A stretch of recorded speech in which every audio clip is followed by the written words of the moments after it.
Oh, I know that sound. It's time for the Beer and News Report.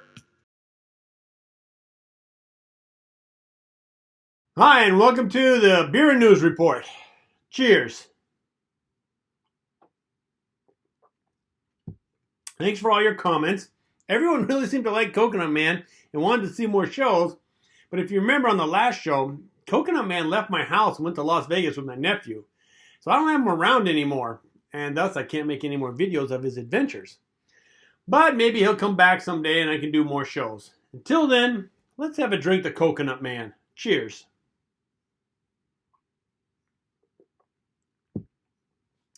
So I went on YouTube and I took a look at all my videos and saw that the COVID-19 show about a month ago is on par to become my most watched show. It only has to beat my first show, which is called the Impeachment Conspiracy Theory. But that show came out about a month before the COVID-19 show, so it's got a little bit of a buffer lead on it. For today's show, there have been a lot of requests for another COVID-19 show, and I thought, hey, why don't we make it a trivia show? You know, make it both educational and fun. So here's how it's going to work. I'm going to give you a trivia question, and then I'm going to show you a 6-second timer. And after that, I'll give you the answer. Now, if you need more time, just pause the video during the timer and then restart it when you're ready. Once the time is up, again, I will show you the answer, but I'll go the extra step and give you background and information about the answer so you can fully understand it. Now, I've set up 5 trivia questions. Are you ready? You're right. Let's have a drink, and then we'll be ready. All right. Here's the first question. COVID-19 is a 1. Bacteria, 2. Virus, 3. Amoeba, 4. Fake news.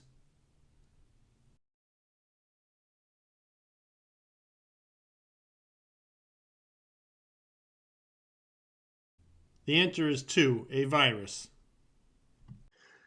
So COVID-19 is a virus.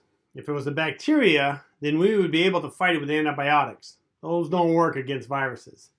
And an amoeba is a single-celled organism which can reproduce on its own.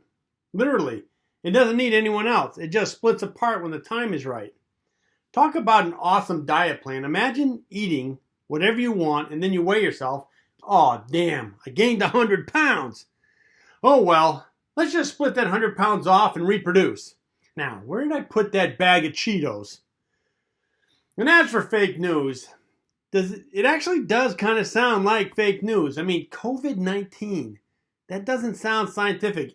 It should have an itis or an enza, at its end. I mean, look at the flu. It's called influenza. That sounds real. But COVID-19 sounds more like an action thriller movie. If you thought COVID-18 was bad, wait until you see Agent COVID-19. He can be hiding in your house or at your work for hours. He's called the Hidden Death. Sounds like a cool movie. Okay, on to question 2. Cheers. Currently, COVID-19 is a 1. Outbreak, 2. Epidemic, 3. Pandemic, 4. Hyperdemic, 5. Inbreak.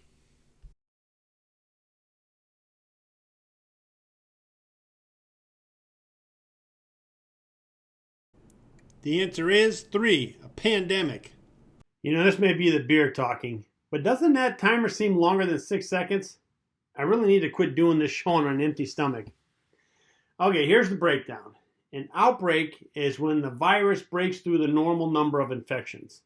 Obviously, COVID-19 did that in the beginning, but I asked currently. It's beyond that stage now. An epidemic is when the virus is localized. Ebola is an epidemic mainly affecting Western Africa. So COVID-19 is an epidemic when it was in Wuhan only. But once it got out, then it became a pandemic. Hyperdemic is made up. There's no such word. If you break it down, hyper means over and demic means people. So hyperdemic would mean over the people. Doesn't that sound like an adjective for a politician? I mean, they always talk like they're above us. I might have to send this over to dictionary.com. As for inbreak, there is such a word, but it doesn't apply to viruses. You may have heard of inbreeding, and maybe that was the cause of COVID-19, but we don't know as China's keeping the secret about the origins of the virus.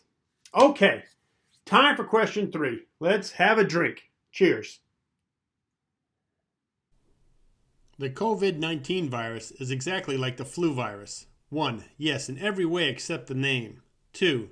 No, it's similar in symptoms, but different in genetics. 3. No, COVID-19 can be spread by touch. That's why we have to stay 6 feet apart. 4. Yes, except the flu virus wasn't developed in a lab.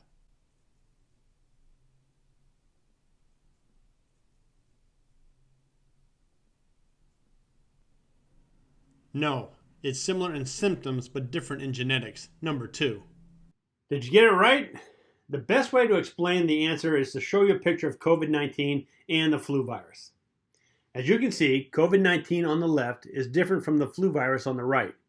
COVID-19 has a protein coating with red connectors, while the flu has protein coating with yellow connectors. So obviously, these are 2 different viruses. I know what you're thinking, and don't even say it. Hey Art, they both look the same to me. Yeah, that's not necessary. Let's not show any virus racism. I mean, clearly one is blonde and the other's a redhead. Don't just look at the color of their protein coating. You know what? Let me show you another way that they're different. This is a chart of the 2 virus families, the COVID family and the influenza family. On the left, you have SARS, which stands for Severe Acute Respiratory Syndrome. Then there's MERS, which stands for Middle East Respiratory Syndrome. And finally, there's COVID-19, whose actual full name is SARS-CoV-19. Now on the right, you have Spanish flu, or H1N1, which was the flu that hit in 1918 during World War I. It is estimated to have infected anywhere from 20 to 60 million people worldwide and killed 675,000 Americans. The next one is swine flu, or H1N2. And actually, the last recent swine flu to go through was a remake of the H1N1 Spanish flu. But there's several swine flus out there, but you can still count them on both your hands. And finally, there's avian flu, or H5N1. There are dozens of types of avian flu, but H5N1 is the one kicking around today, mainly in Asia. Stay away from this one, as it is deadlier than COVID-19. All right, that's enough. Let's get back to the game. Question 4, and of course, a drink of beer. Cheers. What does the 19 at the end of COVID-19 stand for? 1, the year it was discovered. 2, its infection rate. 3, that it doesn't infect people 19 and younger. 4, how old the virus is.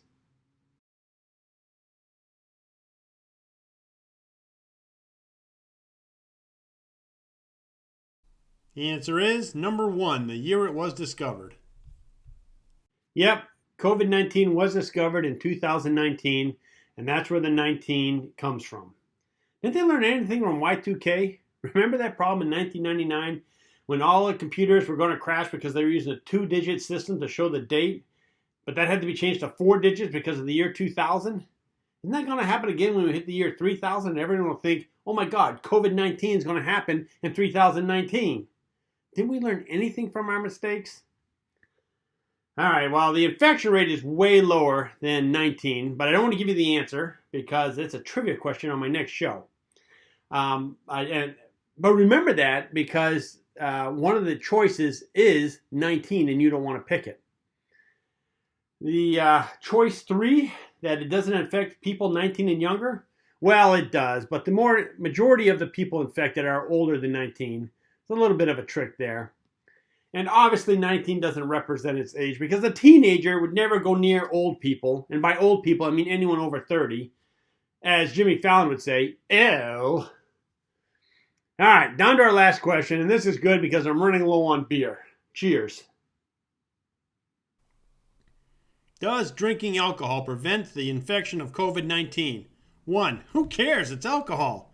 2, yes, beer is a cure-all. 3, no, alcohol does nothing to prevent infection. 4, yes, if the alcohol is 19% or better.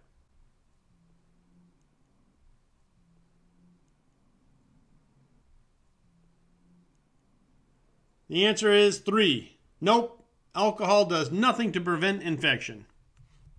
That should have been an easy one, but I wanted you to know that I'm still doing research on the beer cure at my home. I'm trying several types of beers, even mixing them together, putting a little fruit slice in them. I've even tried ciders and ginger beer. Hey, as a kid, my mom would give me ginger ale to relieve the pain when I was sick.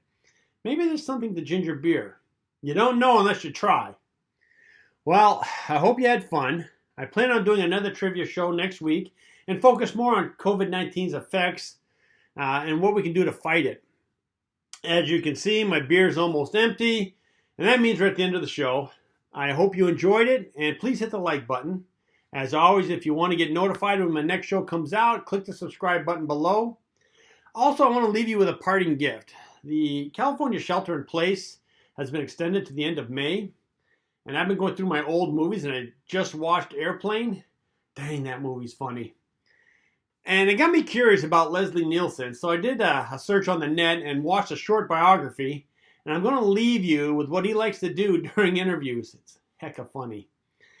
Looking forward to seeing you again, and remember, keep your beer cold and your interests hot. Cheers. As Leslie Nielsen became more and more popular, he started appearing on TV interviews all around the world. These usually formulaic interviews were made into a spectacle by Leslie, thanks to a literal trick up his sleeve. You'd like to see it? That's what I have. There it is right there. What the hell are you doing? What is the, hold on, let's show this. You heard the rude noises at the banks? Yes, I did. Nothing but fun. I got that for a man in Oklahoma City, Jack Martin. He was a senior golf pro, and one night he said, Leslie, I'm going to give you something to change your life. A fart machine that he used to prank interviewers. After scouring the internet for these interviews, I am pleased to present Leslie's finest work in this series. I mean, I'm always associated with being, a man who has a background and education, and I'm well-mannered, and, I have to protect that image. Don't you think? Well, it was the salmon. Sometimes you just get a wrong piece of salmon. Yes. We did 6 shows. The comedy is what I really love. Yeah. Up until that point, I was doing serious. Now, you had not done a great deal of comedy before Airplane, had you? Or, Well, just a little bit. People see you playing these roles? Well, it has concerned me a little bit. That's the other thing about the humor is you have to pay attention to it. I think anything, pun is supposed to be the lowest form of humor. There's only one other that I know of. I really enjoy doing comedy. All right, well then we'll start now, then we'll begin. Did you hear the starter pistol?